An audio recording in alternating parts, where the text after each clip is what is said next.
L'équipement, quand on a envie de créer de la musique, c'est juste indispensable.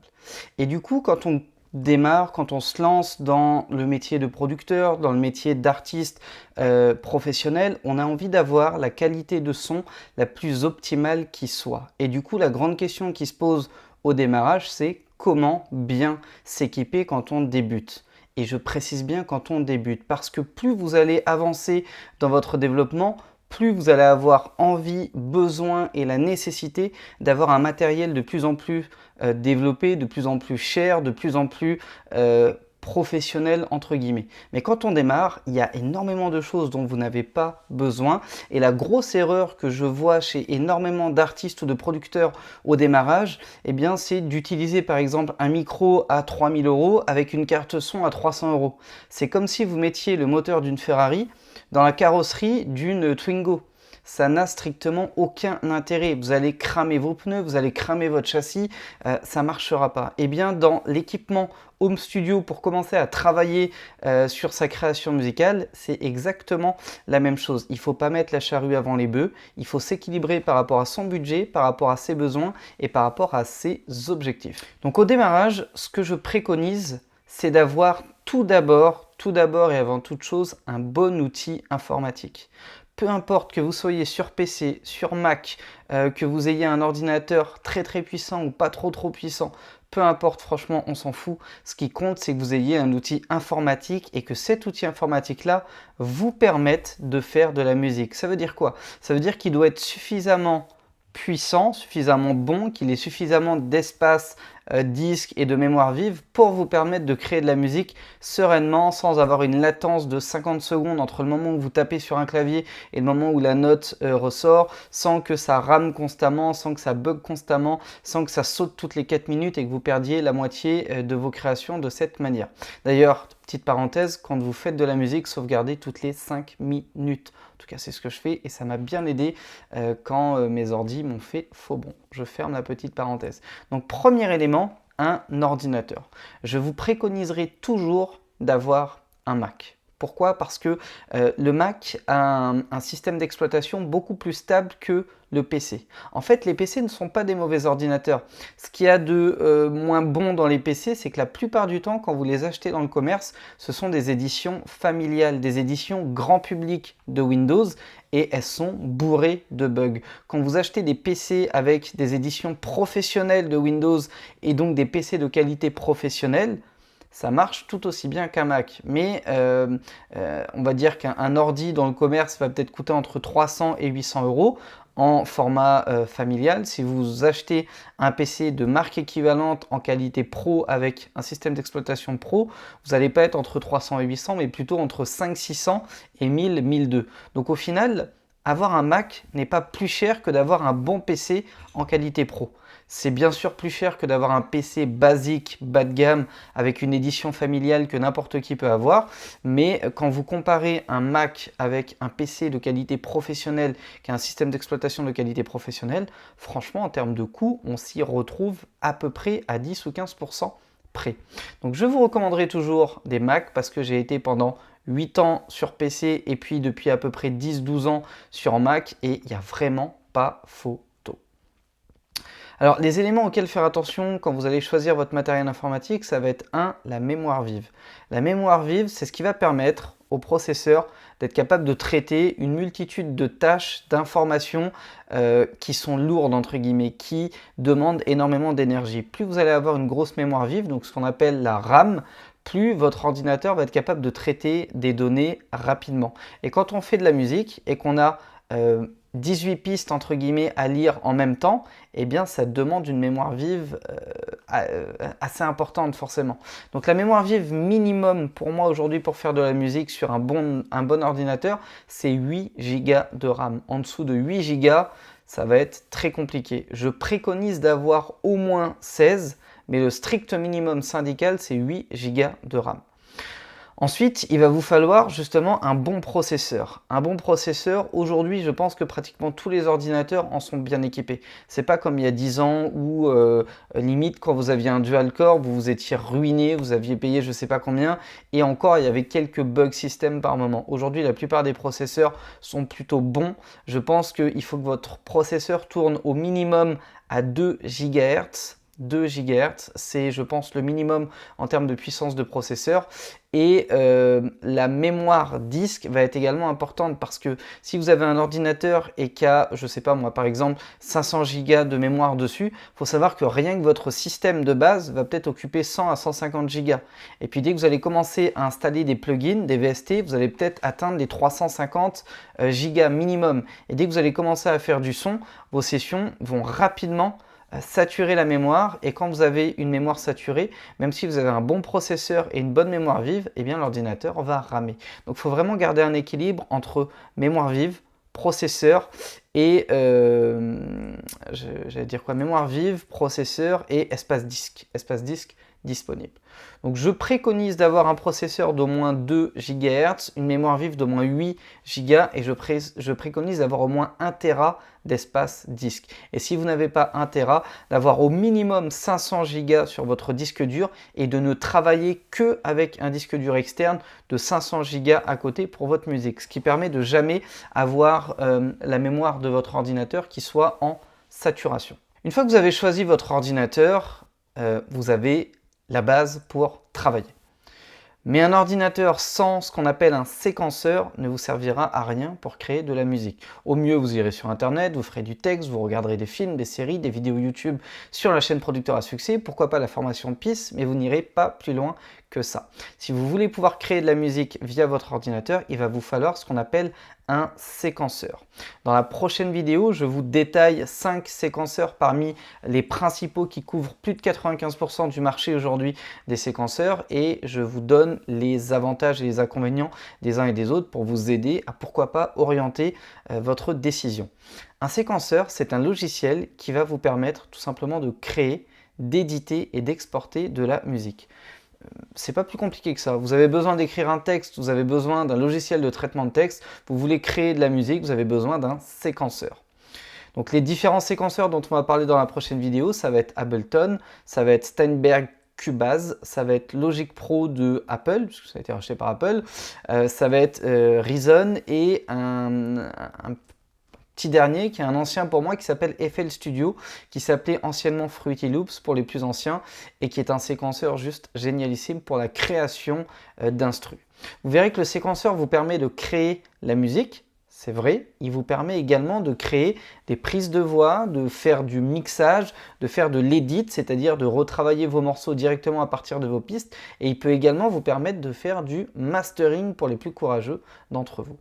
Donc à ce stade, on a un ordinateur de qualité qui tourne bien, on a un séquenceur avec lequel on est à l'aise, et malheureusement, si vous vous arrêtez là, vous êtes très limité, parce que dans les séquenceurs, les sonorités entre guillemets musicales, le choix des batteries, le choix des synthés, des claviers, des pianos, des violons, etc.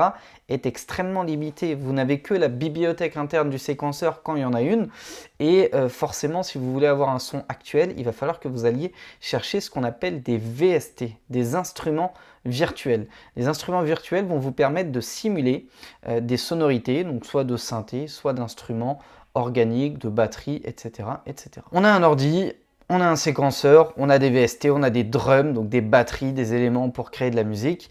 Si vous vous arrêtez là, malheureusement, vous risquez d'avoir un son qui ressemble à rien.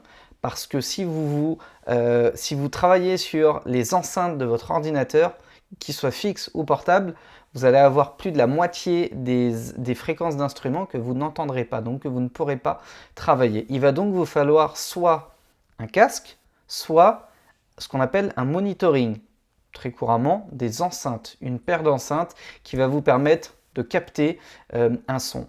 La plupart du temps, les enceintes vont devoir s'intégrer à une carte son, mais ce n'est pas indispensable au départ uniquement pour la création musicale. Si jamais vous êtes chanteur, vous allez en avoir besoin. Si vous êtes uniquement beatmaker, vous n'avez pas forcément besoin de carte son. C'est fortement recommandé, mais ce n'est pas indispensable. Vous aurez la possibilité de brancher directement vos enceintes à votre ordinateur et d'avoir un son qui ressort plutôt propre, plutôt clair et plutôt neutre en fonction du choix des enceintes. Pour les enceintes, je recommande les KRK 6 ou 8, KRK Rocket 6 ou 8, qui sont des enceintes qui ont justement la réputation d'être plutôt neutres. Il n'y a pas trop de basses, il n'y a pas trop d'aigus. Ça vous permet d'avoir un son clair et qui ressort à peu près de la même manière un petit peu partout. Vous avez également, elles sont un peu plus impitoyables et elles sont très utilisées pour le mix, mais je les trouve géniales comme premières enceintes également pour faire du son, c'est les Yamaha NS10. Les Yamaha NS10, qui est une paire d'enceintes légendaires, elles sont un peu plus difficiles à trouver, mais elles vont vous donner un son vraiment clair.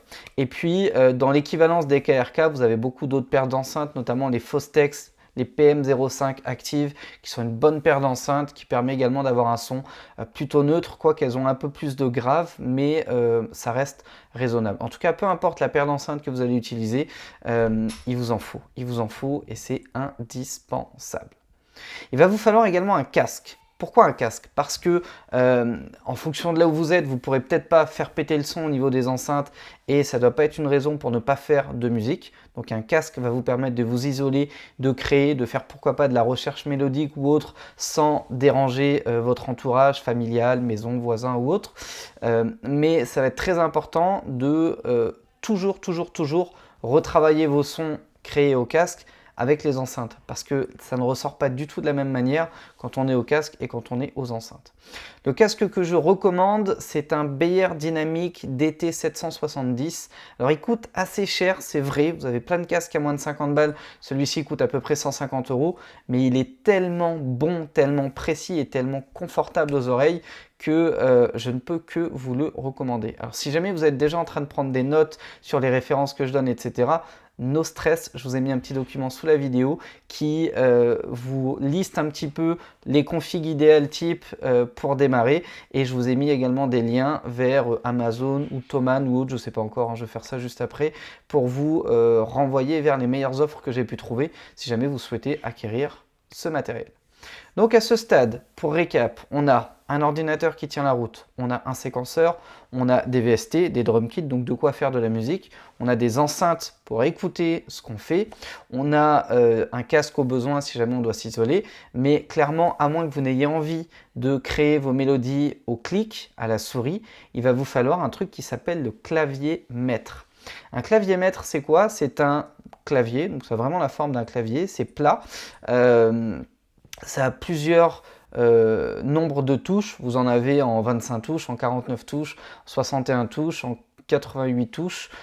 Évidemment, ça peut faire ça, ça, ça, ça ou ça en fonction de la taille que vous avez allouée ou du caractère mobile ou sédentaire que vous avez par rapport à votre manière de créer de la musique. En tout cas, il vous faut un clavier MIDI. Et le clavier MIDI, en fait, va vous permettre de créer des mélodies qui vont être directement retranscrites dans votre séquenceur.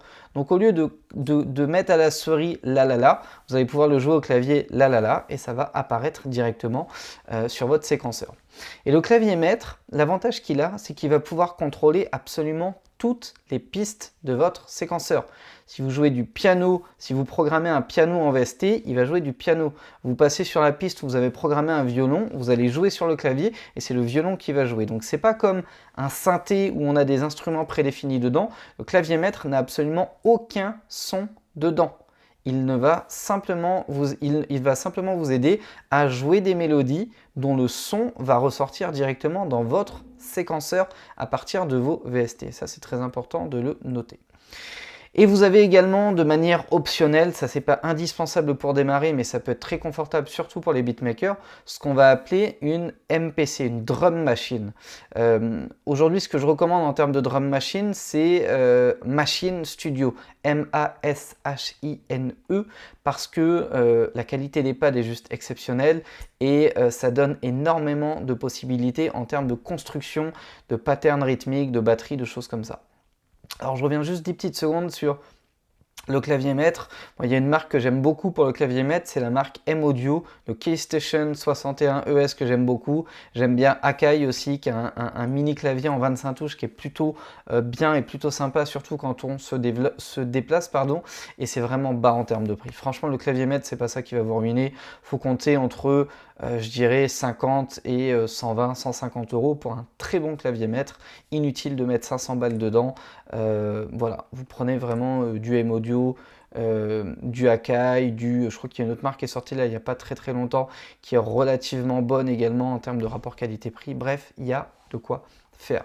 Pour la MPC, donc comme je le disais, Machine Studio, c'est l'idéal, c'est même la référence actuellement. Après, les anciens vont préférer les MPC Akai notamment, MPC 300, 500, 600 ou autres. La MPC, c'est en fait un bloc, en fait, un bloc plat sur lequel il y a des pads. Donc des pads, c'est des petits carrés, c'est des touches sur lesquelles vous allez pouvoir appuyer et ça permet de jouer les batteries de manière très intuitive au doigté, au toucher. Vous pouvez contrôler la vélocité, c'est-à-dire si le kick doit être tout doux ou qui doit être très fort à l'inverse et qu'on l'entende bien. Vous pouvez jouer également sur des structures rythmiques en programmant certains effets directement depuis votre drum machine.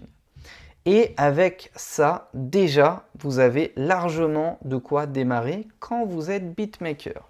Quand vous êtes compositeur de musique. Si jamais vous souhaitez en plus vous enregistrer, il va vous falloir deux choses supplémentaires. La première, c'est une carte son. Une carte son. Je vous en ai recommandé plusieurs juste en dessous de cette vidéo, donc dans le petit listing PDF que je vous ai joint. La carte son va être indispensable. Pourquoi? Parce que si vous souhaitez pouvoir vous enregistrer, il va falloir que vous ayez également un micro. C'est le deuxième élément dont j'allais parler.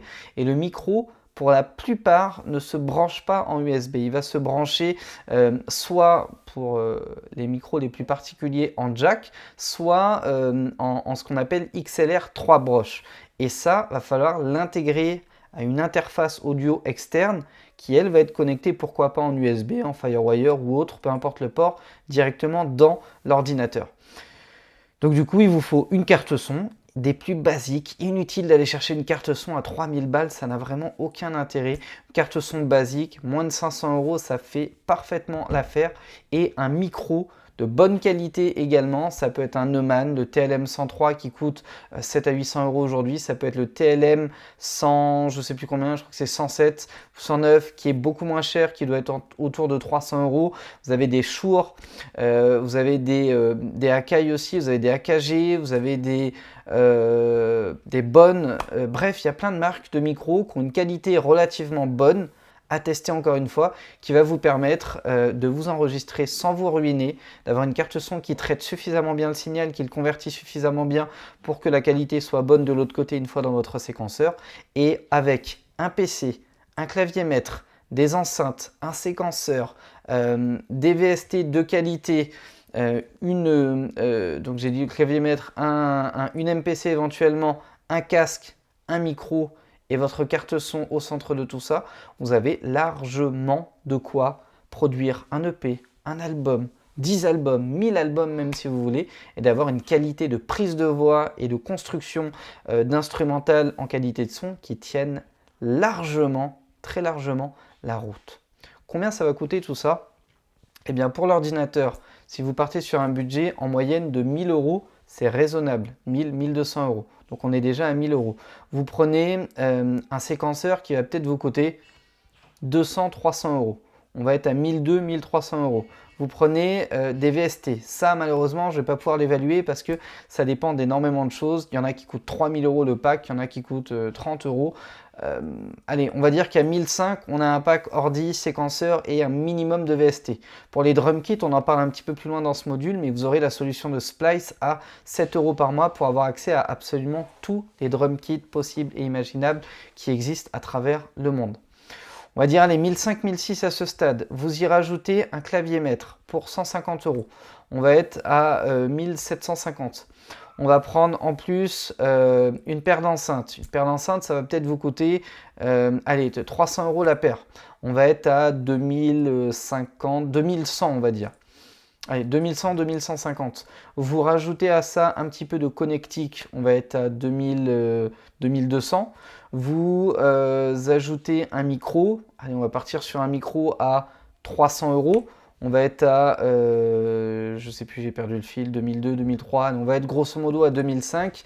Allez, machine studio est pas indispensable.